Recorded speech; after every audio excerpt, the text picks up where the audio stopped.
It's a stinking mess, to be honest with you.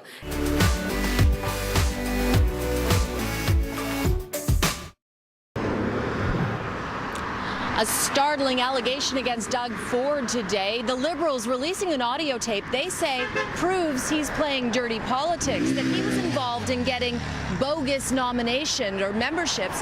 So this candidate here in Etobicoke Centre could win the riding's nomination. Now it's just 2 weeks before the election. His opponents were quick to respond. There are too many questions, and the questions seem to grow every day.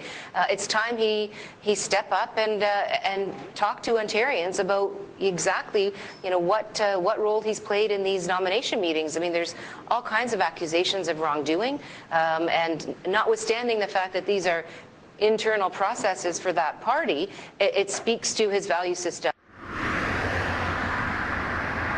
Doug Ford and his team today said that these allegations were investigated and dismissed 2 years ago.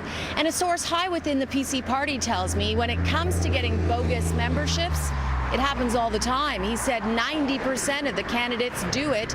There are rules against it, but no one is following them, and no one is making sure they are followed. And he adds, other parties do it too.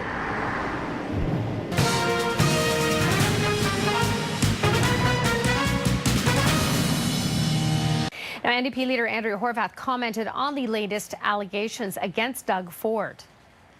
Mr. Ford really does need to step up to the plate here and explain to folks what role he had, not only in this new situation, but in the other situations that continue to be unanswered. There are too many questions, and the questions seem to grow every day. It's time he step up and talk to Ontarians about exactly, what role he's played in these nomination meetings. Earlier today in Regent Park, Horwath pledged to hire 4,500 nurses in the first year if elected.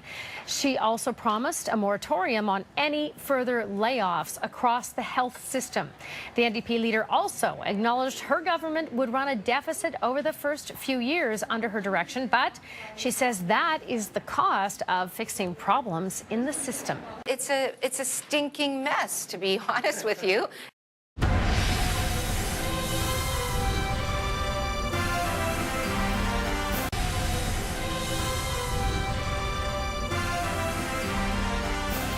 Two weeks out, and the election frontrunner is in damage control, accused of selling bogus party memberships.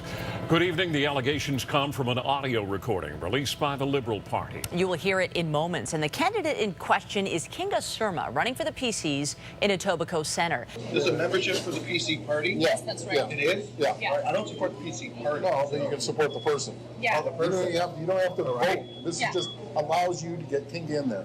Yeah. And if you need help, you call her. Yeah. It's a stinking mess, to be honest with you. Remember? Kinga is running, yeah. But it doesn't cost anything, you're just signing people up for it. That's it. I'm going to introduce you. It's a stinking mess, to be honest with you. The fact is that Conservative Party memberships are not free. They cost $10. You're not allowed to pay for someone else's membership. I think that people need to know about information like this if there have been breaches in terms of nominations, and you'll have to ask Mr. Ford. And reporters did at a campaign stop in Tillsonburg. This happened close to 2 years ago. It went through an appeals process. The appeal was totally dismissed. Kinga Surma's campaign office is open today, but she is not here. A staffer inside tells us she is not personally addressing the allegations at this time. They are sticking with the party leader's comments. My friends, this is the Liberals trying to change the channel 2 weeks before the election. It's a stinking mess, to be honest with you, and somebody needs to take a hold of it and be responsible for it. And Mr. Ford is the leader of that party.